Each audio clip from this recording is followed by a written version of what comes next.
But যখন তুমি বলবা যে ভাই আপনি কাউকে রিকমেন্ড করবেন কিনা, রিকমেন্ড করা কিন্তু একটা রেসপন্সিবিলিটি, কারণ আমি যদি নিজে কনভিন্স না হই আমি কাউরে বলবো না। ফলে তুমি যখন তার ঠেলে দিচ্ছ যে ভাই আপনি কি কাউরে বলবেন কিনা এটা, তখন কিন্তু সে ডেফিনেটলি তার চিন্তা করে বলা লাগতেছে না ভাই আমি তো কইতে চাই না তোমার কথা, চান্দু জাস্ট আমাকে বলেন কি এমন করতে পারি, অন্তত একটা জিনিস বলেন যে কি করতে পারি যেইটা আমি করলে আপনি আমার 9 বা 10 দিতেন। মানুষের হ্যাপিনেস বাড়ছে, রিটেনশন বাড়ছে, তোমার রেভিনিউ বাড়বে, কনভার্সন বাড়বে। হ্যাঁ, তোমার বিজনেসের ক্ষেত্রে হয়তো এক্স্যাক্টলি ফিগারগুলো এটা ম্যাচ করবে না, বাট ফিলসফিটা বুঝো যে এটা যে হারে বাড়বে তার চেয়ে বেশি হারে তোমার বিজনেস গ্রো করবে, রেভিনিউ গ্রো করবে। এইটা ঠিক করার পর মানে তোমার বালতি এই এত বড় ফোটা নিয়ে তুমি ব্যবসা শুরু করে সমানে অ্যাকুইজিশন করতেছো, এই করতেছো, যা করবা মেজরিটি এফোর্ট কি নাই হয়ে যাবে। আর এইটা আগে ফিক্স করো, এইখানে একটা সিগনিফিকেন্ট এনার্জি দাও, এরপরে এখন তুমি আনন্দের সাথে অ্যাকুইজিশন করো।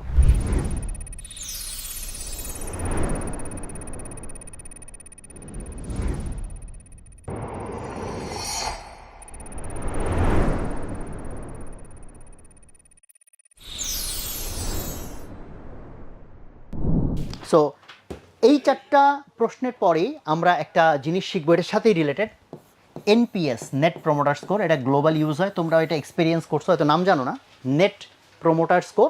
সেটা হলো এই যে চারটা প্রশ্ন, চারটারই কিন্তু কমন থিম হচ্ছে কাস্টমারের হ্যাপিনেস। চারটা কোয়েশ্চেনেরই যদি কমন থিম বলো, কমন থিম কি? কাস্টমারকে আমি কীভাবে আরও হ্যাপি করতে পারবো। কাস্টমারকে হ্যাপি করার সাথে কিসের সম্পর্ক? রিটেনশন। কাস্টমার যত হ্যাপি হবে সে তত রিটেনশন বাড়বে, ঘুরে ঘুরে সার্ভিসটা নেবে।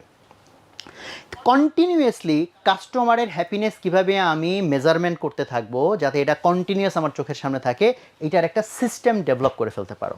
সেই সিস্টেমকেই বলে নেট প্রমোটার স্কোর। এবং এইটা এক ঢেলে দুই পাখি, একই সাথে তোমার কাস্টমারের হ্যাপিনেসের ইন্ডিকেটর হবে, নাম্বার 2 এটা তোমাকে আবার এক্সট্রা সেলসও এনে দিবে। এটা কি জিনিস? এটা হলো তোমার কাস্টমারদেরকে তোমার একটা প্রশ্ন করতে হবে। এখন এই প্রশ্নটা তুমি যদি ম্যানুয়ালি করো তো করবা, আর যদি অটোমেটেড সিস্টেম বানাইতে পারো পারবা।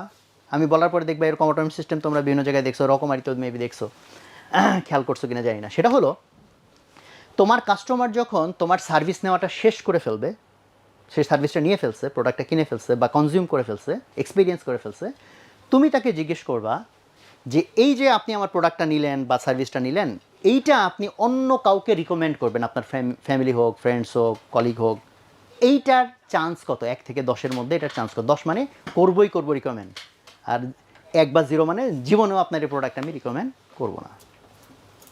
এই প্রশ্নটা করতে হবে। রকমারি আমাদের সাইটে এখনও বোধহয় আছে, আমরা লম্বা সময় রেখে দিয়েছিলাম, হাজার হাজার লোকের এটার কিন্তু অ্যান্সার আমরা পাইছি যে সে 10-এ কত দেয়। প্রশ্নটা কি?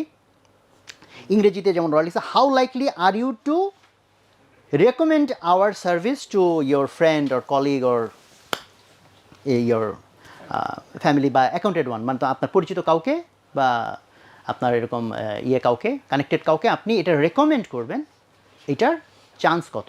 1 থেকে 10-এ আপনি কত দিবেন সেই চান্স?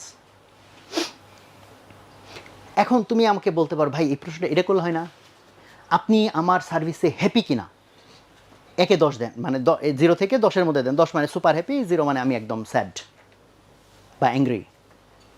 অ্যান্সার হচ্ছে না, এই প্রশ্নগুলো হবে না। এই দুইটার মধ্যে অনেক বেশি ডিফারেন্স। কেন? প্রথমত তুমি যদি জিজ্ঞেস করো ভাই আপনি হ্যাপি কিনা, মোস্ট অফ দ্য টাইম তুমি ফেক অ্যান্সার পাবা। আলহামদুলিল্লাহ। ফেক অ্যান্সার পাবা, কারণ হচ্ছে মানুষজন মানুষকে কষ্ট দিতে চায় না। একে হচ্ছে যদি তুমি ফর্মে দাও তাও যা পাবা, যদি তুমি 1-to-1 বাস্তবে চাও তুমি মোস্টলি ফেক অ্যান্সার পাবা। ফেক পাবা কারণ মানুষের অযথা কষ্ট দিতে চায় না। শুধু কি অ্যাংরি থাকে তাহলে আলাদা কথা, ইনজার মানুষ যাবে যে না ভাই ভালো, আলহামদুলিল্লাহ ভালো। বাট যখন তুমি বলবা যে ভাই আপনি কাউকে রিকমেন্ড করবেন কিনা, রিকমেন্ড করা কিন্তু একটা রেসপন্সিবিলিটি, কারণ আমি যদি নিজে কনভিন্স না হই আমি কাউরে বলবো না। ফলে তুমি যখন তার ঠেলে দিচ্ছ যে ভাই আপনি কি কাউরে বলবেন কিনা এটা, তখন কিন্তু সে ডেফিনেটলি তার চিন্তা করে বলা লাগতেছে না ভাই আমি তো কইতে চাই না তোমার কথা, চান্দু। তখন গিয়া সে 10 না দিয়া তখন হয়তো নিচে দিবে। বাট এইখানে নট ননসেট কিন্তু এখানে শেষ না, এটা 2 লেয়ার। প্রথম লেয়ার তো এটা জিজ্ঞেস করলাম 1 থেকে 10-এর মধ্যে আপনি কত দিবেন। এখন আসো এনপিএস 1 থেকে 10-এর ভিতরে এটাকে আবার একটু ভাগ করতে হবে। 9 বা 10 এটা একটা সিনারিও, 7 বা 8, 7 থেকে 8-এর মধ্যে, এটা একটা সিনারিও। 0 থেকে 6, এটা আরেকটা সিনারিও। যদি সে বলে 9 থেকে 10 দেবো, 10 মানে 100-এ 100 চান্স যে ভাই আপনারা রিকমেন্ড করবোই, তখন তাকে খুব ইয়ে করে বিনয়ের সাথে রিকোয়েস্ট করা যে তাহলে একটু কাকে রিকমেন্ড করবেন, তার নামটা যদি দেন তাহলে আমরা তাকে আপনার কার্ডিসি নিয়ে কমিউনিকেট করবো। হ্যাঁ, অর তুমি তাকে লিঙ্ক দিয়ে দিলা, তাহলে আপনি যাদেরকে শেয়ার করতে চান, দিস ইজ এ লিঙ্ক, এই লিঙ্কটা তাদেরকে দিয়েন, so that they can use our product. অথবা এটা একটা কুপন, এই কুপনে সে একটা ডিসকাউন্ট পাইলো। যেমন যদি ডিজিটাল লিঙ্ক হয়, তাহলে ওই লিঙ্ক ক্লিক করে যদি তোমার সাইটে কেউ আসে, তাহলে কিন্তু তুমি ট্র্যাকও করতে পারতেছো যে হ্যাঁ আমার এই যে যারা বলছিল রিকমেন্ড করবে ট্রুলি রিকমেন্ড করছে কিনা। বাট সবচেয়ে এখানে অ্যাগ্রেসিভ মোড হচ্ছে এটা, তখন চাওয়া যে যাদেরকে রিকমেন্ড করতে চান ওরকম তাহলে 2-3 জনের নাম্বার যদি দেন তাহলে আমরা তাকে কমিউনিকেট করব, এবং যেহেতু আপনার রেফারেন্সে ওনাকে আমরা একটা এক্সট্রা ডিসকাউন্টও দিব এবং আপনার ক্রেডিটটা আমরা বলবো। তার তখন আসলে ইন্টারেস্টেড হয় যে আচ্ছা ঠিক আছে, আমার ফ্রেন্ড যদি এই প্রোডাক্টের একটা অফার পায় আর জানে যে আমার কারণে পাচ্ছে, তাহলে তো আমার একটু ইয়ে বাড়ে। সো এটা তোমার ক্রিয়েটিভিটির জায়গা। কিন্তু এটা হচ্ছে 9 বা 10টা বানানোর সাথে সাথে তোমার কী করা, চেষ্টা করা রেফারেল কালেক্ট করা। স্যার তার মানে দেখো তুমি হ্যাপিনেস কালেক্ট করার সাথে সাথে তোমার সেলসকেও কী করতেছো, বাড়াচ্ছ, রেফারেলে নিয়ে চলে যাচ্ছ। কিন্তু যদি দেয় 7 বা 8, তাহলে তাকে প্রশ্ন করতে হবে যে আমি জাস্ট আমাকে বলেন কি এমন করতে পারি, অন্তত একটা জিনিস বলেন যে কি করতে পারি যেইটা আমি করলে আপনি আমার 9 বা 10 দিতেন। এইটা খুব তোমাকে ভালো ভালো ইনসাইট দিবে। সে বলে না আপনাদের সব ভালো ছিল, হ্যাঁ আপনার রেস্টুরেন্ট খাবার টাবার সব ভালো ছিল, কিন্তু ওয়েটারে 3বার ডাকলে 1বার তাকায়। অথবা হচ্ছে ও যে আমি যে বলছি ও যে আমার বলবে যে শুনছে কোনো না দিয়ে, এই কারণ অবশ্যই আমরা কনফিউজড হয়ে যাই না, এই 1 গ্লাস পানি দিও, ও পানি ঠিকই আনছে কিন্তু যে শুনছে যে তা আমার একটা তো ভাইব না দিলে তো আমি টেনশনে থাকতেছি যে ভাই ও আমার কথা কীরকম। ছোটো ছোটো অনেক ইস্যু আছে যেটার কারণে মেবি তুমি বিরক্ত হইছো। তুমি বলো হ্যাঁ আপনার ওয়েটার যদি এরকম করতো তাহলে আমি আপনারা এখন তুমি যদি রিপিটেটিভলি এটা পাও কমেন্ট, তাহলে তুমি বুঝবা যে এই জায়গাটা আমার কী করা লাগবে, সলভ করা লাগবে। এবং দেখো সুবিধা হচ্ছে এটা শুনে তুমি শেষ করবা না, কিন্তু এইটা শুনে তুমি এটা সলভ করার চেষ্টা করবা, সলভ করে তাকে আবার বলবা স্যার এইবার কি তাহলে 9 বা 10 দিবেন। ওই সময় না হইতে পারে, নেক্সট টাইম হইতে পারে। ধরো এটা ডিজিটাল প্রোডাক্ট, তুমি বলা যে ঠিক আছে স্যার থ্যাংক ইউ, আপনি জানাইছেন আমাদেরকে, দেখি আমরা কী করতে পারি। ধরো এটা রিপিটেটিভ ইউজ করে সে, ধরো তুমি একটা ইবুক সার্ভিস রান করছো, তো সে বলো না ভাই আপনাদের এটা ভালো না, ফন্ট বড় ছোটো করা যায় না ঠিক মতো, নইলে আমি আপনাকে 9 বা 10 দিতাম। এখন তুমি ফন্টের প্রবলেমটা সলভ করলা, করে ডেফিনেটলি তুমি তাকে আবার অ্যাপ্রোচ করবা যে স্যার এটা তো সলভ করছি, এখন একটু দেখেন ঠিক আছে কিনা। এখন তুমি আবার জিজ্ঞেস করো আপনি কি স্যার তাহলে 9 বা 10 দিবেন। তুই বা হ্যাঁ 9 বা 10, তাহলে স্যার কাকে কাকে রিকমেন্ড করতে চান। তোমার টার্গেট হচ্ছে ঠেলে ওকে কোথায় নেওয়া, 9 বা 10-এ নেওয়া।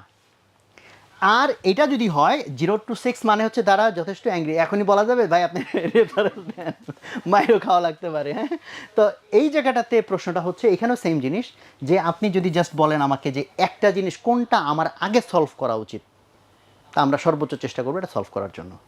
এখানে কিন্তু প্রশ্নটা করছি যে আর কি করলে আপনি 9 বা 10 দিতেন, এটা প্রশ্ন কিন্তু এটা না। এখানে হচ্ছে একটা জিনিস বলেন কোনটা আমার সবার আগে কি করা দরকার, ঠিক করা দরকার। এটা হচ্ছে কাইন্ড অফ ইমপ্রুভমেন্ট কোশ্চেন, যে কোন একটা জিনিস আমি ইমপ্রুভ করলে আপনি 9 বা 10 দিবেন। আর এটা হচ্ছে কোন একটা জিনিস সবার আগে আমার কি করা উচিত, ফিক্স করা উচিত। এবং এই ক্ষেত্রেও তুমি যদি ফিক্স করে ফেলো তাহলে ডেফিনেটলি তুমি কমিউনিকেট করবা যে স্যার এটা তো সমাধান করছি, তাহলে সে খুশি হবে যে আমি রিকমেন্ড করছিলাম, তারা এই রিকমেন্ড শুনছে। মানুষ কিন্তু খুব তখন নিজেকে ইয়ে মনে করে, কি নাম বলে, যে ভ্যালুয়েবল মনে করে, এবং তখন তুমি ডেফিনেটলি আবার চাইবা। নেট প্রমোটার সারা জীবন ধরে চাইবা, কোনো একটা ইউজার যদি তুমি সারা জীবন ধরেই তোমার কাছে আসে, তো তুমি সারা জীবন ধরেই তার কাছে স্কোর চাইবা। সো এই স্কোরগুলো তুমি চাইতে থাকবা, রেকর্ডেড হইতে থাকবে। এক যদি হয় অ্যাবসলিউটলি ছোট্ট ব্যবসা ম্যানুয়ালি কালেক্ট করতেছো, তাহলে কোথাও লিখে লিখে হিসেব করবা।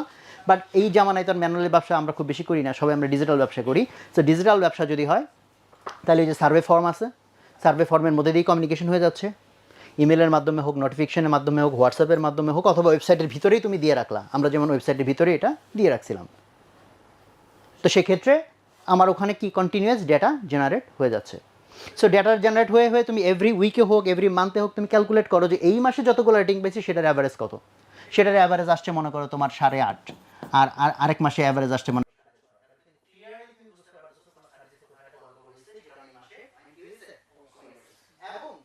নেট প্রমোটার স্কোরের point is a very good indicator যে তোমার বিজনেসের হেলথ কোন অবস্থায় আছে।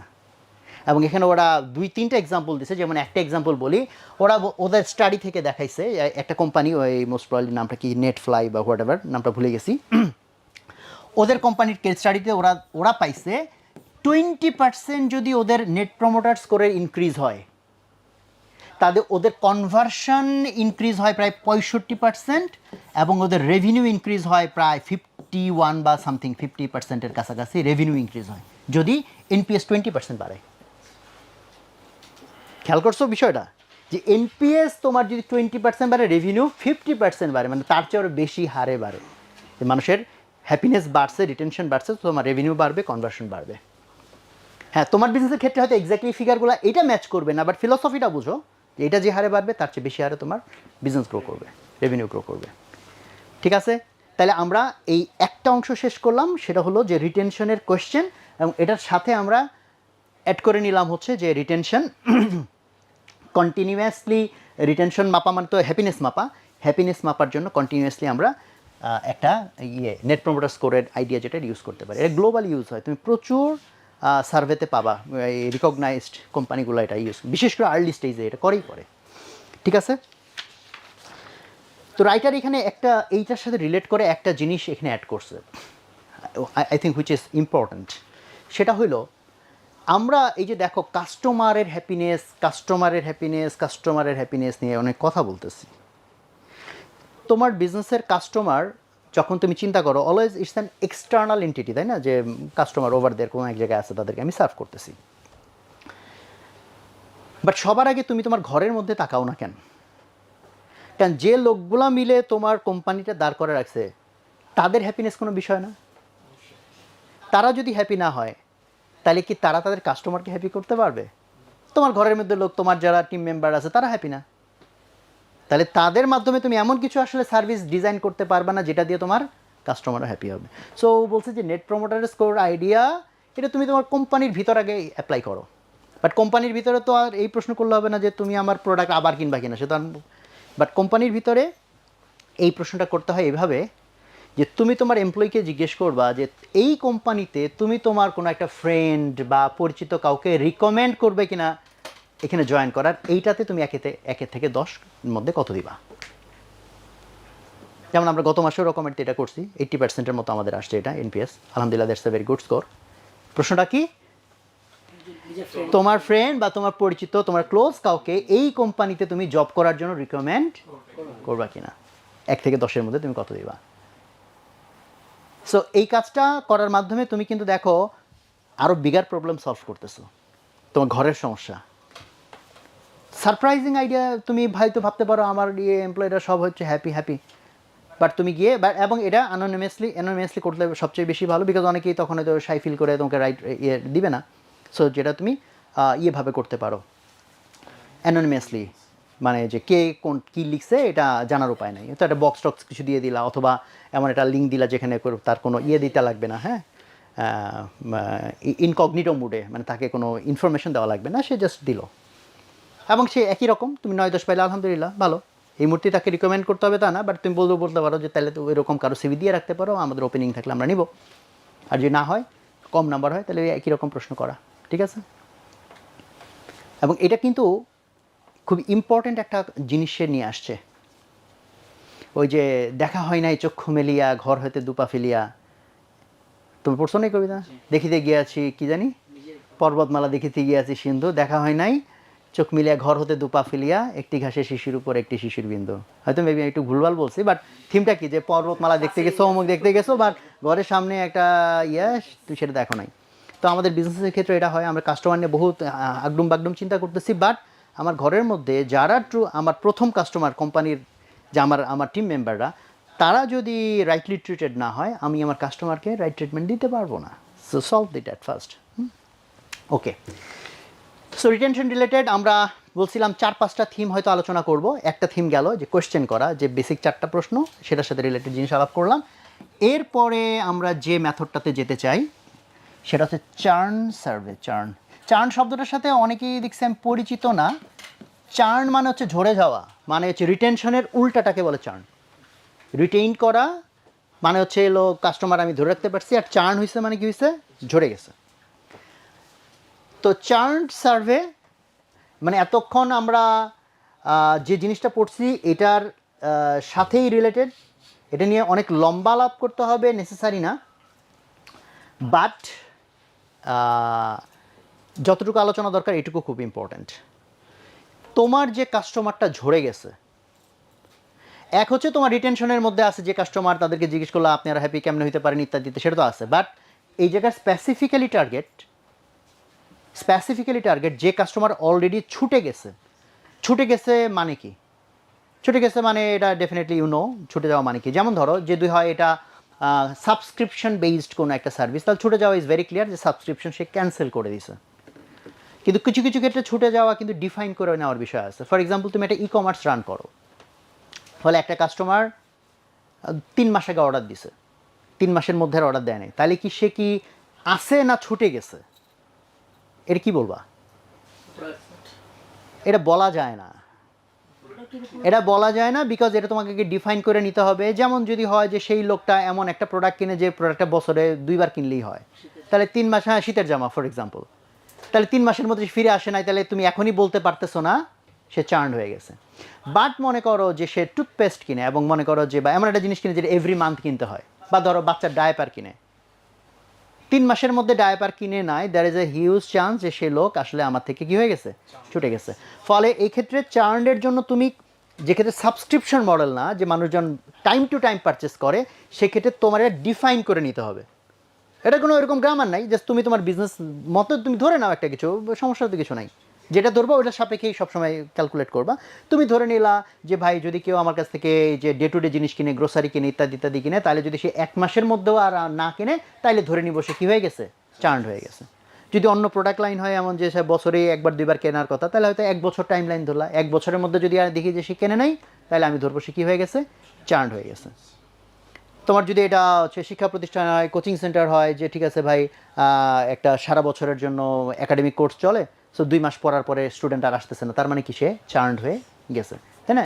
সো তুমি নিশ্চয়ই বুঝতে পারতেছো আইডিয়া।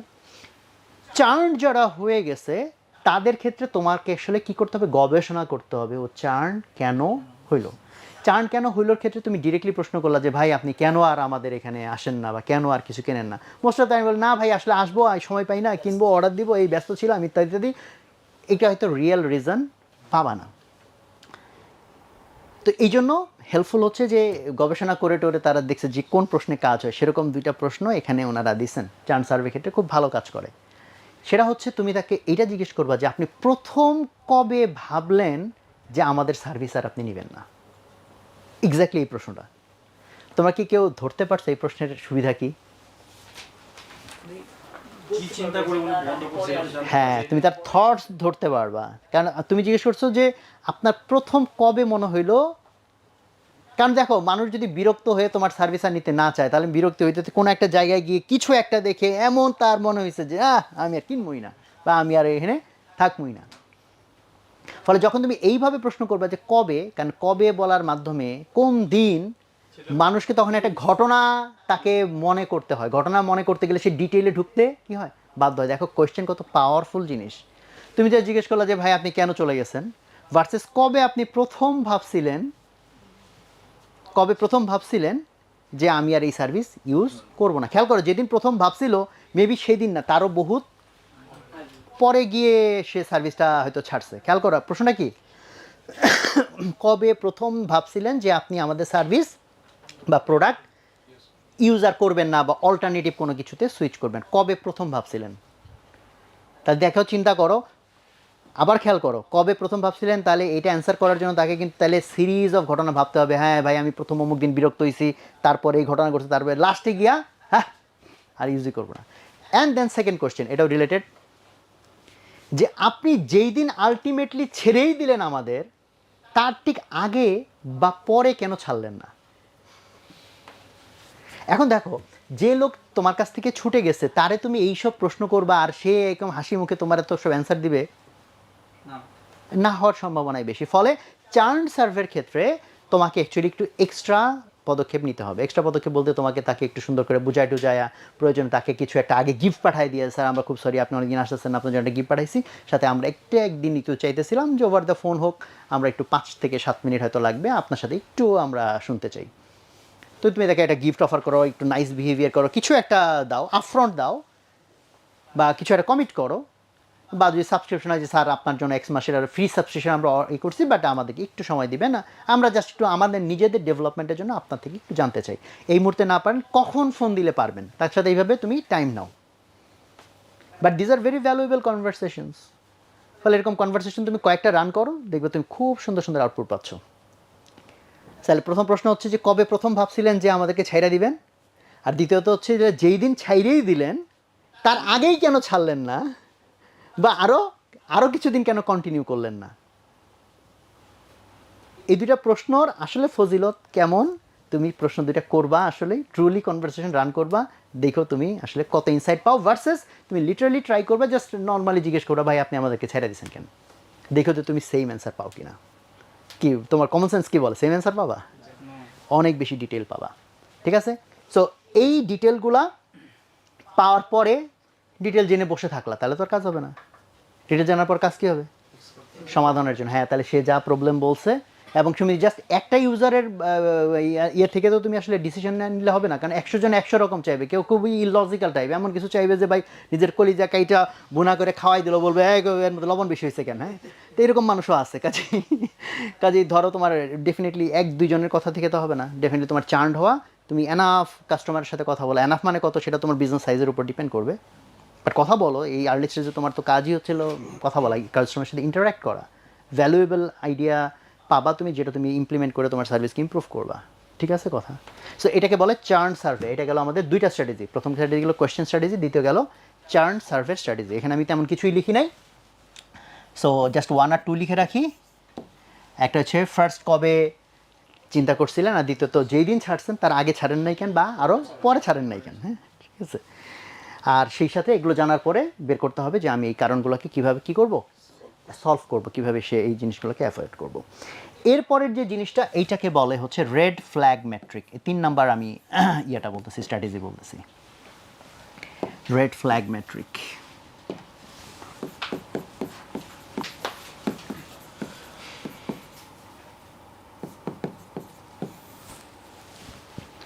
রেড ফ্ল্যাগ নাম শুনে কিছুটা বুঝতে পারতেছো, রেড ফ্ল্যাগ বলতে আমরা কি বুঝি, ডেঞ্জার সাইন।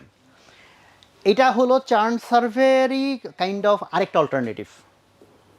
চার্ন সার্ভে আরেকটা অল্টারনেটিভ, এটা অন্য আরেকটা প্রসেস, যেটা হচ্ছে ডেটা অ্যানালাইসিস থেকে বের করা। ডেটা অ্যানালাইসিস থেকে আমি কি বের করব, সেটা হলো বেসিকটা হলো যে তোমার যারা রিটেইনড কাস্টমার, রিপিটেটিভ কাস্টমার, মানে যারা তোমার প্রোডাক্ট কন্টিনিউয়াসলি ইউজ করতেছে, হ্যাপি এবং রয়ে গেছে তারা, ভার্সেস ওই একই প্রোডাক্ট আবার কিছু লোক ইউজ করতেছে না। খেয়াল কর, তাই তো হয় জিনিসটা, তাই না? মানে যদি হয় যে ভাই আমার প্রোডাক্ট যদি খারাপই হয় তাহলে এ কেন ইউজ করে, তার মানে কি এটা কথা সত্য হবে তোমার প্রোডাক্ট একজন ইউজ করে মানে দুনিয়ার সবাই তাহলে তার পছন্দ হবে?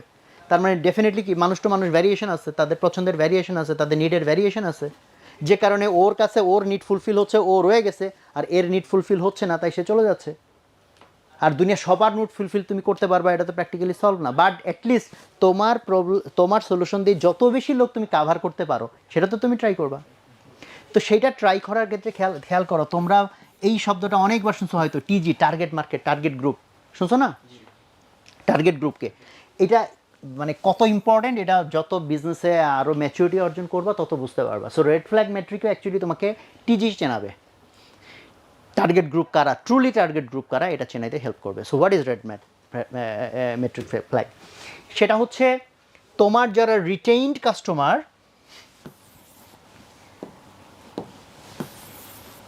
তোমার যারা রিটেইনড কাস্টমার ভার্সেস চার্নড,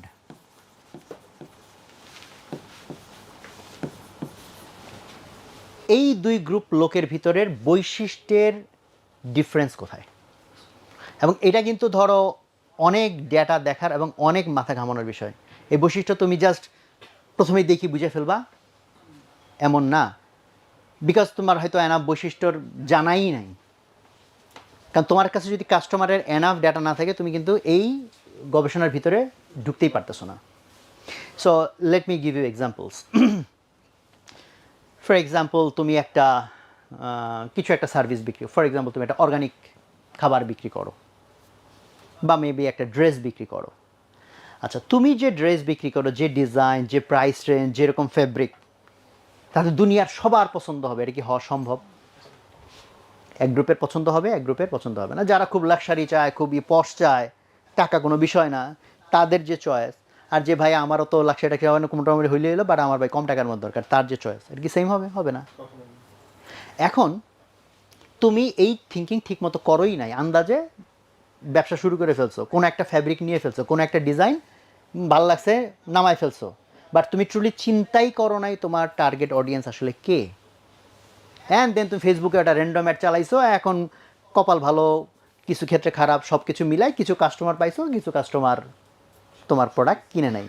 তুমি ধরো যে যদি দেখো তোমার এই ড্রেস যারা পারচেস করছে তার মধ্যে কিছু লোক হচ্ছে যে হ্যাঁ একের পর এক তোমার একাধিক প্রোডাক্ট পারচেস করছে, আর কিছু দেখবে একবার পারচেস করে আর পারচেস করে নাই।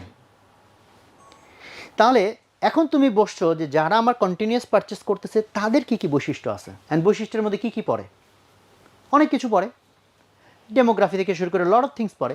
যেমন বৈশিষ্ট্যের মধ্যে এটা পড়ে কি না, যেমন হচ্ছে তাদের ফিনান্সিয়াল স্ট্যাটাস কেমন, ছেলে না মেয়ে, বয়স কেমন, শিক্ষাগত যোগ্যতা কেমন, ইভেন ভৌগোলিক লোকেশন কেমন, তারপরে তাদের চিন্তা চেতনা কেমন, তাই না, ডিজাইনের প্রেফারেন্স কেমন, বুঝছো? সো তোমার প্রোডাক্টের উপর ডিপেন্ড করে ওই ইউজারের যেসব বৈশিষ্ট্য কাজে লাগতে পারে তার সবই অ্যাকচুয়ালি তোমার কনসিডারে আনা উচিত। এবং একইভাবে যখন তুমি এই বৈশিষ্ট্যগুলোর মধ্যে দেখতে শুরু করলা যে আমার এরা রিটেন কাস্টমার, প্রচুর কাস্টমার, দেখতে শুরু করলা এরা কোথাকার, কেমন বয়স, কেমন কী ধরনের লোক, কী ধরনের তাদের চিন্তা চেতনা, কারণ যত বেশি তুমি ডেটা কালেক্ট করবা তত তোমার অ্যানালাইসিস পারফেক্ট হবে। Most of the business growth hackable হওয়াই সম্ভব না, বিকজ ওর কাছে ডেটাই নাই। ডেটা না থাকলে তুমি কোথেকে কী করবা? সো পরতে পরতে তোমার ডেটা নেওয়া শিখতে হবে, তাই না? আর যারা চার্ন্ড হয়ে গেছে, তুমি ইম্পর্টেন্ট ডিফারেন্সগুলা তুমি ডেফিনেটলি প্রচুর ডাটা দেখলে তুমি প্যাটার্ন খুঁজে পাবা যে যারা আমারটা বারবার ইউজ করে তারা এই টাইপ, আর যারা ছেড়ে যাচ্ছে তারা এই টাইপ।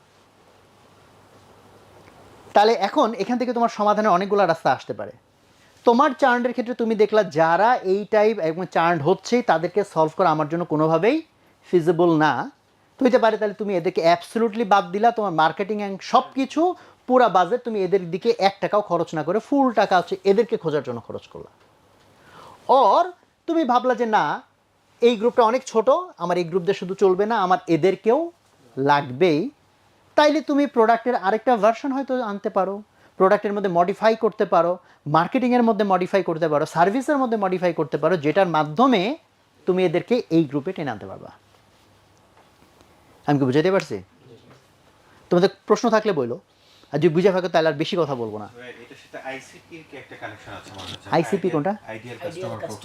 হ্যাঁ হ্যাঁ হ্যাঁ, definitely definitely definitely definitely ideal customer profiling মানেই হইতেছে যে যারা তোমার সবচেয়ে বেশি রিটেইন কাস্টমার হবে। সো রেড ফ্ল্যাগ মেট্রিকের আইডিয়াটাই এটা যে আইডিয়াল কাস্টমারের প্রোফাইলের সাথে তোমার চার্নের ডিফারেন্সগুলো কোথায়। জি জি হ্যাঁ, ডিফারেন্সগুলো কোথায়, এই ডিফারেন্স বোঝার ক্ষেত্রে একটা তো বলছি ডিরেক্টলি রিটেইনডের সাথে চার্নের তুমি ডিফারেন্সটা দেখবা। দেন তুমি আরেকটা জিনিস দেখতে পারো, সেটা হচ্ছে রিটেইনডের সেকেন্ড লেয়ার যারা, একটা হচ্ছে তোমার সুপার লয়াল কাস্টমার, আরেকটাও এরা ঠিক ঝরে যাওয়া চার্ন বলা যায় না কিন্তু সুপার লয়াল না, সেকেন্ড গ্রুপ অফ কাস্টমার। দেন তুমি এদের সাথেও আবার ডিফারেন্সটা দেখো, তাহলে তোমার আন্ডারস্ট্যান্ডিং কী হবে, আরও ক্লিয়ার হবে। তুমি ঠিক ঠিক মতো বুঝবা যে আমার প্রোডাক্ট আসলে কাদেরকে ফিট করে, কারা চয়েস করে এবং কেন, এবং সেই কেনর অ্যান্সার যদি এদেরকেও ফিট করানো যায় তা আলহামদুলিল্লাহ, যতটুকু টুইকিং করলে এদেরকে ফিট করে, যদি না হয় তাহলে আমাকে কী স্টেপ নিতে হবে। অ্যাটলিস্ট তুমি ব্যবসা করলে বুঝবা আমার প্রবলেমটা কোথায়। সমস্যাটা কি? সমস্যাটা হচ্ছে প্রচুর এন্টারপ্রেনর তার সমস্যাটাই জানে না, আন্দাজে অন্ধকারে ঢিল মারতে থাকে। ভাই আমার তো বিজ্ঞাপন কাজ করতেছে না, তো ভাই খালি ডলার বাড়াই দিলাম, বুস্টিং বাড়াই দিলাম, এই করলাম সেই করলাম। আর বাবা তুমি তো জানোই না তোমার প্রবলেম কি, তুমি জাস্ট ভাবতেছো আমার ডলার বাড়াই দিলে হবে। হ্যাঁ হইতে পারে মাঝে মাঝে তোমার আন্দাজে তুমি যদি এরকম একটা ব্রাশ ফায়ার করো 2-4টা তো মরতেই পারে, কিন্তু তুমি যদি মাথা খাটাইয়া অবজারভেশন করে করে বুঝো যে ওই লোকটা এখানে, তাহলে তুমি জাস্ট একটা বুলেট খরচ করলে কাজ হয়ে গেল। আদারওয়াইজ তুমি 30টা বুলেট খরচ করেও কাজ নাও হতে পারে, বা কখনো হবে কখনো হবে না, তুমি জানবা না, গ্রামারটাই জানবা না। বোঝা গেছে কথা? সো এখানে তুমি প্রথম যেটা বলছি, প্রথম দ্বিতীয় একই কথা, থার্ড যদি কথাটা বলি সেটাও একই কথা। চার্নদের বৈশিষ্ট্যগুলা মধ্যে কমন যত জিনিসপত্র আছে এটাও ভালো একটা গবেষণার জায়গা। আমরা অলওয়েজ হচ্ছে এইখানে মানে আইসিপির কথা যেটা বললা, আইসিপি ফর্মে আমি কখনো বলি না, আইডিয়াল কাস্টমার প্রোফাইল যেটা, আইডিয়াল কাস্টমার প্রোফাইলের ক্ষেত্রে হয় কিটা আমরা শুধু আইডিয়াল কাস্টমারটাই চিন্তা করতেছি, ফলে এইটা একটা ফোকাস, ভালো ফোকাস। বাট আইডিয়াল কাস্টমারটা তুমি ফোকাস করতে করতে এমন হলো যে আমার আইডিয়ালটা এমন সাইজ, এমন আইডিয়াল আমার দরকার যে আইডিয়াল দুনিয়ার মধ্যে পাওয়া যায় না। তো চার্নের বৈশিষ্ট্য যদি তুমি জানো তাহলে বিজনেসের ইন্টারেস্টিং সব বের হইতে পারে তোমার। Interesting add on, interesting feature, interesting alternative, interesting by product, যে ভাই যারা টিকে না তারা কেন টিকে না, তুমি এটাকে সলভ করতে গেলে ডেফিনেটলি তোমার বিজনেসের কী হবে, উইন্ডোটা বড় হবে। তো মূল কথা এটাই, রেড ফ্ল্যাগ, এই রেড ফ্ল্যাগের মূল কনসেপ্টটাই হচ্ছে যে চার্ন কাস্টমারদের যে বৈশিষ্ট্যগুলা আছে, যে বৈশিষ্ট্যগুলার কারণে তারা চার্ন হয়েছে, ওই বৈশিষ্ট্যগুলা অথবা বৈশিষ্ট্য বলতে বোঝাচ্ছি তোমার যে গ্যাপগুলার কারণে, ওগুলাই হচ্ছে তোমার রেড ফ্ল্যাগ, লাল পতাকা। সো লাল পতাকা যদি লালই থাকে তাহলে তো তোমার জন্য লাল। সো সেটাকে নিউট্রালাইজ করা, সেটা হবে টার্গেট। সো এটা গেল আমি 3 নাম্বার স্ট্র্যাটেজি বললাম যে রেড ফ্ল্যাগ ম্যাট্রিক্স। সো আবার খেয়াল করে, প্রথমটা ছিল কোয়েশ্চেন করে করে, দ্বিতীয়টা ছিল হচ্ছে চার্ন সার্ভে করে করে, থার্ড হচ্ছে ডাটা অ্যানালাইসিস করে করে বোঝার চেষ্টা করা আমি আমার কাস্টমারের হ্যাপিনেস কীভাবে বাড়াবো বা যারা চার্ন হয়ে যাচ্ছে তাদেরকে কীভাবে আমি ঠেকাবো। এরপরেরটা যেটা, এটাও একটা ভালো স্ট্র্যাটেজি, কমন স্ট্র্যাটেজি কাস্টমারের রিটেনশন বাড়ানোর জন্য, সেটার নাম হচ্ছে ওভার ডেলিভারি। এটা একটা strategy, over delivery strategy. Over delivery strategy হচ্ছে কাস্টমারকে বেশি বেশি দিবা, অ্যান্ড কাস্টমারকে বেশি বেশি দিবা, এটা তো ভাই সোজা কথা, বাস্তবায়ন করা তো কঠিন না। বেশি দিতে টাকা লাগবে না, ভাই নিয়ে যান 1 কেজি আম চাইছিলেন, দিলাম 2 কেজি। সো ওভার ডেলিভারি করার যে স্ট্র্যাটেজিটা, এটা একদম প্রুভেন স্ট্র্যাটেজি। মানুষকে ওভার ডেলিভারি করলে সে হ্যাপি হবেই, বাট ওভার ডেলিভারি এক্সপেন্সিভ। তাহলে এটার জন্য ইজি সমাধান কি, প্রমিসলেস। এই জায়গাটাতে এটা একটা ইন্টারেস্টিং স্ট্র্যাটেজি, বাট প্রচুর ক্ষেত্রে আমরা এই স্ট্র্যাটেজি আমরা ফলো করি না, উল্টাটা করি। বিশেষ করে স্টার্ট আপরা মানে যতটুকু দিতে পারবে তো পারবে, তার চেয়ে বাড়ায় বুড়ায় ভাই আমি তো আপনার জীবন এবং মানে আপনার তো পরবর্তী 3 বংশের সমাধান করে, মানে এমন কিছু বলে যে যেটা ইভেন প্রথমত তুমি তো রং প্রমিস করতে পারোই না, রং প্রমিস তুমি করতেই পারো না। বাট অনেক সময় কি রাইট প্রমিস একটু আবেগ এতটুকু বেশি বাড়ায় ফেলো যে তোমার হয়তো প্রমিস, তোমাকে মিথ্যাবাদী বলা যাবে না, বাট অতিরঞ্জন করছো, মেবি শব্দটা এমন ইউজ করছো যেটা একটু, হ্যাঁ তুমি আর্গুমেন্ট করে বেঁচে যাবা যে না ভাই আমি তো মিথ্যা বলি নাই, বাট তার পারসেপশনে সে হয়তো এটা ধরে নিছিল, তুমি বলবে এটা তো ভাই আমার দোষ না। হ্যাঁ তোমার দোষ আসলে, বিকজ তোমার ওয়ার্ডের কারণেই তো সেটা ধরে নিতে পারছে। এখানে ভাই আমার একটা ফিলসফি আছে, হ্যাঁ যদি এমন বুঝি যে কাস্টমারটা অলরেডি কনভিন্সড সে প্রোডাক্ট নিবে বা সার্ভিস নিবে, তখন আমি আর ভাব ধরে ফেলবো, কিছু বলবো না। যখন আসবে সার্ভিস নিবে তখন অনেক বাড়ায় দিয়ে দিব। কিন্তু যদি এটাই বুঝেছে না, সে নিতে যাচ্ছে না, তখন আমি একটু চেষ্টা করবো, ভাই কি অবস্থা, আমি এটা দিব, এটা দিব, এটা দিব। এই থিওরিটাকে অ্যাপ্লাই করা যায়। মানে একটা তো হচ্ছে যে আমরা যখন গ্রোথ হ্যাকেবল জিনিস চিন্তা করতেছি তখন হচ্ছে ধরো এমন ব্যবসা 1-to-1 কমিউনিকেশন, ওগুলো তো অ্যাকচুয়ালি এর মধ্যে ফিটই করে না, কারণ এগুলো তো যে কাইন্ড অফ স্কেলেবল অটোমেটেড এই ধরনের জিনিস। সো সেক্ষেত্রে তাহলে মেকানিজম লাগবে যে প্রত্যেকটা লোকের সাথে আলাদা আলাদা নেগোসিয়েশন আমি কেমনে করবো। হ্যাঁ সেটাও করা যায় বর্তমানে এআই মানে করা যায়, যেমন ইউডেমিতে দেখবা এক একজনকে এক এক রকম অফার দেয়, সম্ভব। বাট ওইটার মধ্যে ইথিক্যাল বিষয় আছে যে ভাই তুমি একজনের পাইছো একটা, হ্যাঁ পায়া তার মাথায় কাঁঠাল ভেঙে খাইছো, সো এটা ইথিক্যাল জায়গা আছে যে আমি চাইলে একজনকে এক্সপ্লয়েট করবো, এটা রাইট হবে কিনা। বাট এটা কমন ফিলসফি প্রমিসলেস, যেটা আমরা মনে হয় আমাদের কোম্পানির মধ্যে সবচেয়ে বেশি ইউজ করি উদ্ভাসে অলওয়েজ আমাদের টার্গেট থাকে, ধরো আমরা পুরস্কার দিব 30টা ধরে, মানে ঠিক করা আমাদের, বাট আমরা ডিক্লেয়ার করে আমরা দিব 20টা। আমরা ধরো ওদের জন্য বই রেডি করছি 60টা, আমরা বলি যে বই দিব হয়তো 6টা বা কিছু একটা বলি, বা আমরা বলছি যে ভাই ক্লাস হবে 40টা, আমাদের ডিজাইন আসলে 44টা, এরকম আমরা অলওয়েজ না হলেও মোস্ট অফ দ্য টাইম করার চেষ্টা করি। সুবিধা হইতেছে প্রথমে তোমার মধ্যে একটু নিষ্পিস লাগতে পারে যে ভাই আমি একটা ফ্রি দিব, এটার সাথে এটা ফ্রি দিব, তাই এটা বলবো না, এটা বললেই তো হলো পাবলিক খুশি হবে। হ্যাঁ দ্যাটস ওয়ান স্ট্র্যাটেজি। তুমি চাইলে এ বি টেস্টিং করে দেখো, কারণ অনেক ক্ষেত্রেই তোমার মেইন জিনিসের সাথে ওইটুকু ফ্রি না হইলেই ওইটুকু ফ্রির জন্যই তোমার প্রোডাক্টটা নিয়ে নিচ্ছে খালি। হ্যাঁ ওইটুকু ফ্রিতে তুমি তাহলে খুশি করতে চাইছো, তো তুমি তাহলে দুইটা অ্যাড রান করে দেখো, একটার মধ্যে ফ্রি অফার করছো, একটার মধ্যে করো নাই, দেখো রেট কি মোটামুটি খুব বেশি কম কিনা। খুব বেশি কম হলে ঠিক আছে, তুমি যেটা অফার করছো সেটা তুমি অফারের মধ্যে রাখো। যদি হয় যেটা খুব বেশি ভ্যারি করে না, তাহলে ওই অফারটা তুমি ইয়ের মধ্যে রাখো না। না রেখে কি করবা, স্টিল যেহেতু তুমি এটা দিতেই চাইছিলা, এখন যারা তোমার এখানে ইয়ে করবে, তোমার সার্ভিসটা নেবে, দেন তুমি তাকে এরপরে দাও। তাহলে মানুষের সাইকোলজিতে হচ্ছে যে মানুষ ধরো বাঙালি যা বলে তাই দেয় না, আর তুমি যা বলছিলে তার চেয়ে কী দিছো, বেশি দিছো। সো এখন বেশি দেওয়ার ক্ষেত্রে ওই যে সমস্যা এটা যে বেশি দিতে ভাই টাকা বেশি লাগে, আমি বলছি না টাকা বেশি লাগে এটা না, তুমি কি করবা, প্রমিস কম করে করবা, প্রমিস কম করে দেন তুমি জিনিসটাকে দাও। সো এটা একটা স্ট্র্যাটেজি, ওয়ান্ডারফুল স্ট্র্যাটেজি রিটেনশনের জন্য।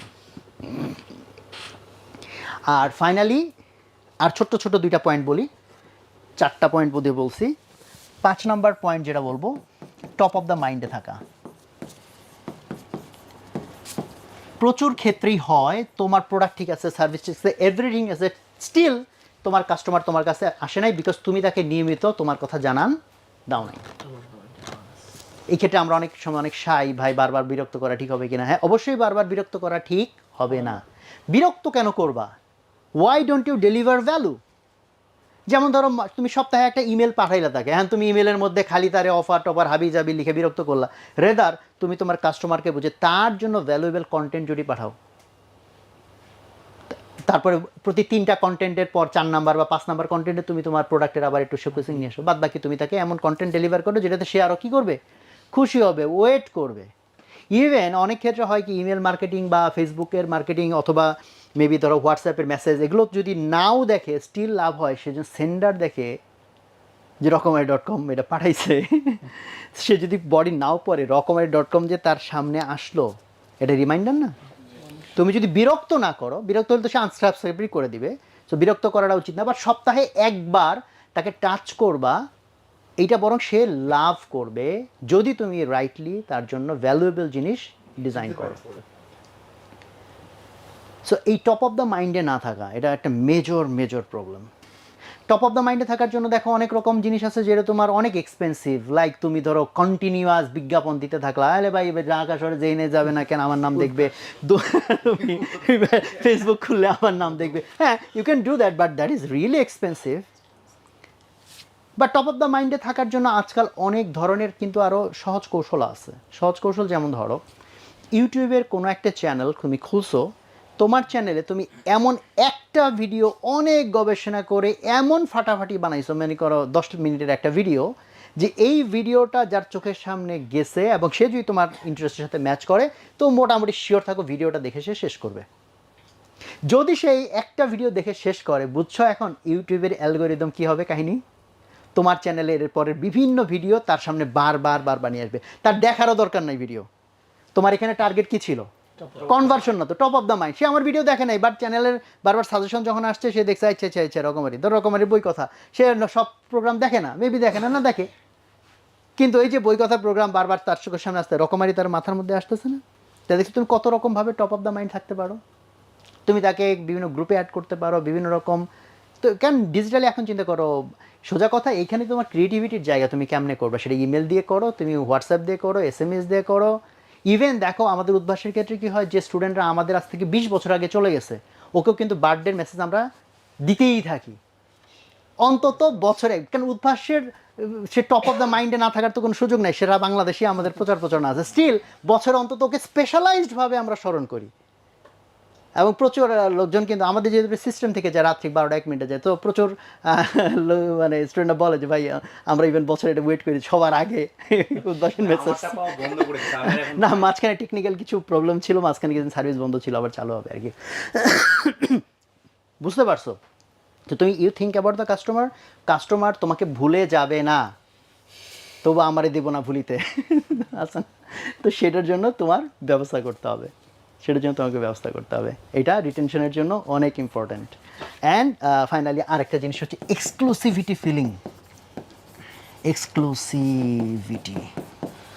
কাস্টমার এক্সক্লুসিভিটি যদি ফিল করে, তাহলে হচ্ছে তোমার রিটেনশন বাড়ার চান্স অনেক বেশি। এক্সক্লুসিভ ফিলিং দেওয়ার অনেক রকম বুদ্ধি আছে। রিসেন্টলি রকমারিতে আমরা স্টার প্রোগ্রাম চালু করছি, যে যারা মানে ওখানে আবার অনেকগুলো র্যাঙ্ক আছে, থাকে না যে বিভিন্ন লয়্যালটি প্রোগ্রাম, স্যার আপনার জন্য এটা স্পেশাল জিনিস দিলাম। তো এটা হচ্ছে একদম ফেক যদি করো তাহলে ইট উইল নট ওয়ার্ক, কারণ সবাই বলা স্যার আপনি স্পেশাল, তাহলে তো অ্যাকচুয়ালি ইট ডাজন্ট ওয়ার্ক, এবং সবাই স্পেশাল এটা অ্যাকচুয়ালি লজিক্যাল কথাও না। But you need to have a program, so তার যাতে এক্সক্লুসিভিটি ফিলিং আসে, এবং যত বেশি এক্সক্লুসিভিটি ফিলিং দিতে পারো, এক্সক্লুসিভিটি না বলেও এক্সক্লুসিভিটি ফিলিং তুমি দিতে পারো। উদ্ভাসের ক্ষেত্রে যেমন আমাদের ব্যাচ কোঅর্ডিনেটর যারা আছে তারা হচ্ছে কি স্টুডেন্টদের মানে যখন ডেডিকেট করা আছে, ও যদি 2 দিন ক্লাস মিস করে বা সার্টেন ক্লাস মিস করে, আমরা কিন্তু বাসায় ফোন দিই। ফলে তখন প্যারেন্টসরা ফিল করে যে আমার বাচ্চাকে তো তারা স্পেশালি ট্রিট করতেছে, যেহেতু হাজার হাজার বাচ্চার ভিতরে আমার বাচ্চা যায় নাই, তারা সেটা মনে রাখছে এবং কি করছে, বাসায় ফোন দিছে। তো এক্সক্লুসিভিটি ফিলিং আসতেছে তার। তো এক্সক্লুসিভিটি ফিলিং তুমি অনেকভাবে দিতে পারো। তুমি উল্টা চিন্তা করো, অ্যাজ এ কাস্টমার তুমি কোন কোন ব্র্যান্ডের থেকে এক্সক্লুসিভিটি ফিলিং পাইছো, তাই না? যেমন ফলে দেখো প্রত্যেকটা বড় বড় ব্র্যান্ডের এই ধরনের প্রোগ্রাম আছে, লয়্যালটি প্রোগ্রাম আছে, এই জিপি স্টার প্রোগ্রাম, রবির অমুক অ্যাওয়ার্ড তমুক অ্যাওয়ার্ড, এটা সেটা আপনার আমাদের সিলেক্টেড কাস্টমার ইত্যাদি ইত্যাদি। সো আমাদের বিজনেস থেকে বললো যদি বলি রকমারি, তো আমরা সিমিলার হচ্ছে যেসব লোকজন রিপিটেটিভ অর্ডার দিছে, আমরা কাস্টমার কেয়ার এজেন্টদেরকে আমরা ভাগ ভাগ করে করে দিছি এবং নাম্বার ডেডিকেট করে দিছি যে স্যার আপনি আপনার জন্য এই আমি, আপনি তো এমনি নিজে অর্ডার দিতে পারেন, বাট কোনো প্রবলেম হলে আমাকে জানেন, আমাকে আপনার জন্য ডেডিকেট করা হয়েছে। সো এটা তার স্পেশাল ফিলিং দিচ্ছে। হ্যাঁ, ধর হাজারটা মানুষ হাজার রকম, তার মানে একটা দিয়ে সবাই তুমি কনভিন্স করতে পারবা তা না, but if the right strategy is right, তুমি একটা গুড নাম্বার অফ পিপলকে তুমি তোমার ইয়ের ভিতরে আনতে পারবা। তো আমরা 6টা স্ট্র্যাটেজির চিন্তা করলাম। তো এই 6টা স্ট্র্যাটেজি তুমি যদি রাইটলি এক্সিকিউট করতে পারো, সবগুলো পারফেক্টলি এক্সিকিউট করতে গেলে তো সুপার ভালো এন্টারপ্রেনার হইতে হবে। আমরা তো নিজেরা আসলে কেউই অত সুপার ভালো না, এবং অনেকেই আছে আমরা হয়তো বললাম, বাট ইমপ্লিমেন্ট করা তো সহজ না। নলেজ বোঝা সহজ, জানা সহজ, কিন্তু ইমপ্লিমেন্টেশন এটার জন্য তো হিউজ রিসোর্স, হিউজ ডিসিপ্লিন লাগে, এবং ওভারনাইট সব করে ফেলতে হবে তা না, ইটস এ জার্নি। বাট আমরা ডাবল এর ট্রিপল আর এর ভিতরে 5টার ভিতরে আজকে একটা টাচ করলাম, নাম কি? রিটেনশন। মাঝখান থেকে কেন রিটেনশন? কারণ সেকেন্ড হার্ডেস্ট প্রোডাক্ট মার্কেট ফিটের পর, আর দ্বিতীয়ত হচ্ছে এইটাই হলো আসল জায়গা। এটা যদি ঠিক হয়, এইটা ঠিক করার পর মানে তোমার বালতি এই এত বড় ফোটা নিয়া তুমি ব্যবসা শুরু করে সমান অ্যাকুইজিশন করতেছো, এই করতেছো, যা করবা মেজরিটি এফোর্ট কি নাই হয়ে যাবে। আর এইটা আগে ফিক্স করো, এইখানে একটা সিগনিফিকেন্ট এনার্জি দাও, এরপরে এখন তুমি আনন্দের সাথে অ্যাকুইজিশন করো, তাহলে তুমি শিওর যে যা আমি ঢুকাইছি তার মেজরিটি থাকবে। খুব অল্প কিছু লিক হবে, বাট মেজরিটি ভালো একটা নাম্বার থাকবে, এটাকে এনশিওর করা। এবং এটা কিন্তু নেভার এন্ডিং জার্নি। জিনিসটা এমন না যেটা ওয়ান্স অ্যাট এ টাইম আমি 1 মাস সময় নিলাম, 1 মাসের মধ্যে 6টা কাজ করে ফেললাম দেন শেষ, না, এটা কিন্তু শেষ হবে না। হ্যাঁ, বাট একটা সার্টেন লেভেলে গেলো এবং কন্টিনিউয়াসলি তুমি কাজ করতে থাকবে, সেম প্রশ্নগুলো আবার জিজ্ঞেস করবা, সেমভাবে আবার রেড ফ্ল্যাগ মেট্রিক ডাটাগুলো দেখবা। কারণ ডাটাগুলো তুমি কি মনে করো সবসময় সেম থেকে যাবে? 2 বছর আগে তুমি কাস্টমার অ্যানালাইসিস করলা, 2 বছর পরে করলা, কি একই রেজাল্ট পাবা মনে করো? ডেফিনেটলি না। 2 বছর আগের সার্ভে এখনকার সার্ভে একই রেজাল্ট দিবে? ডেফিনেটলি দিবে না। 2 বছর আগে যেটা হলে এক্সক্লুসিভিটি ফিল করতো, 2 বছর পরে মেবি এক্সক্লুসিভিটি ফিল করবে না। বুঝো নাই? যেমন ধরো এআই দিয়ে তুমি সুন্দর করে একটা ইমেল ড্রাফট করে পাঠাইলা, 2 বছর আগে মানুষের মাথায় মানে ছিলই না টেকনোলজি যে ভাই আমার জন্য এত সুন্দর ইমেল লিখে পাঠাইছে, এখন লিখে পাঠাই ভাবে এআই দিয়ে লিখে পাঠাইছে। হ্যাঁ, মেবি সে এখন এটা এক্সক্লুসিভিটি ফিল করবে না। বুঝছো না ঘটনা? ফলে বুঝতেই পারতেছো যেগুলো ওয়ান টাইম জিনিস না। তো আজকে আমরা এখানেই শেষ করতেছি। অ্যাকচুয়ালি প্রত্যেকটা জিনিসের কত গভীরে যে যাওয়ার আছে, হ্যাঁ, কারণ এগুলো আমরা যতটুকু গেলাম এগুলো এমন কোনো গভীর না, এগুলো গভীরতার মধ্যে ঢুকছি আমরা, একদম সারফেসে নাই, সারফেস থেকে ঢুকছি, বাট এর কোনো শেষ নাই। আর প্রত্যেকটা জায়গায় বুঝতেছো হ্যাঁ ভাই এক্সক্লুসিভিটি দিতে হবে, তুমি কেমনে দিবা, কত ক্রিয়েটিভিটি খাটাবা, এটার তো জেনারেল অ্যান্সার কোনোদিন কোনো বইতে তুমি খুঁজে পাবা না, বিকজ তোমার ব্যবসার কেস। হ্যাঁ, হইতেই পারে তুমি হাজার হাজার এক্সাম্পল পাবা যেগুলো থেকে তুমি ইন্সপায়ার্ড হইতে পারবা। আর বইতে যেহেতু বইটা বেশ লম্বা, সো বইটা পড়ে দেখবা, আমি তো আর প্রচুর এক্সাম্পল তো আর মুখস্থ করে বলি নাই, সো ওখানে যেহেতু আরও অনেক এক্সাম্পল আছে, এক্সাম্পলগুলো দেখলে তখন তোমাদের আরও অনেক এক্সাম্পল আছে, এক্সাম্পলগুলো দেখলে তো তোমাদের আরও ইয়ে হবে, মানে আন্ডারস্ট্যান্ডিংটা আরও ক্লিয়ার হবে। হ্যাঁ, তো ঠিক আছে, তাহলে এইটুকুর মধ্যে যদি আর কোনো প্রশ্ন না থাকে তাহলে আমরা আজকে শেষ করি। থ্যাংক ইউ এভরিওয়ান, আসসালামু আলাইকুম।